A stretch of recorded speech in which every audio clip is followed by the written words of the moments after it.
الحمد لله رب العالمين، والصلاة والسلام على سيدنا محمد بن عبد الله، وبعد.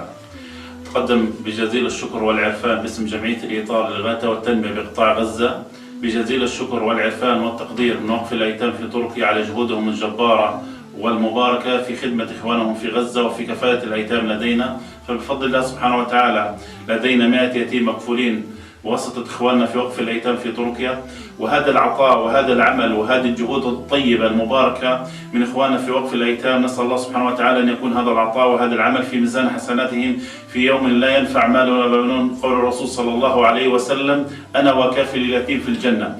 فبفضل الله سبحانه وتعالى ثم هذه الجهود الطيبة يقف هؤلاء الأيتام وهؤلاء الأسر المحتاجة يقدمون الشكر والعرفان لإخواننا في تركيا على هذا العطاء.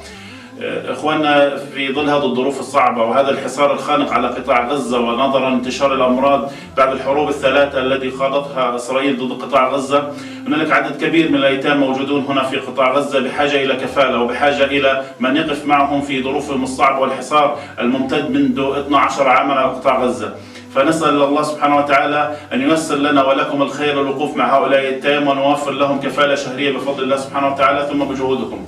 وأيضا نشكركم على هذه الكفالة والمبلغ الذي يصل هؤلاء الأيتام، لكن نظرا للظروف الصعبة والحصار وأيضا نظرا للوضع الاقتصادي الصعب، المبلغ الذي ترسلونه هو مبلغ بارك الله فيكم وجزاكم الله خيرا على هذا العطاء وهذا العمل، لكن نحتاج منكم أن ترفعوا من هذا المبلغ. نظرا لهذا المبلغ قيمته بسيطة لكن أجره عند الله سبحانه وتعالى عظيم، لكن نأمل منكم أن تزيدوا في هذا المبلغ وأن ترفعوا من هذا المبلغ لكي توفروا احتياجات للأسر وللأيتام هؤلاء نظرا للظروف الصعبة التي يعاني منها قطاع غزة. فنسأل الله سبحانه وتعالى أن يبارك فيكم وفي عطائكم وأن يرفع من شأنكم في الدنيا وفي الآخرة، وبارك الله فيكم وجزاكم الله خيرا.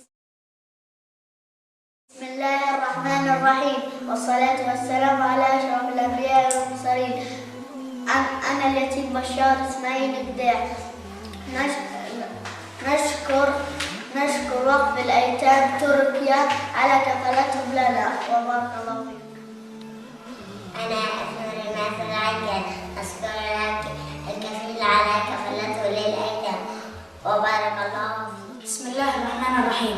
نحن أطفال وأيتام قطاع غزة، نتقدم لكم بجزيل الشكر والعرفان وقف الأيتام تركيا، وجزاكم الله خير الجزاء على كل ما قدمتموه لنا. وكما قال الرسول صلى الله عليه وسلم: أنا وكافل اليتيم كهاتين.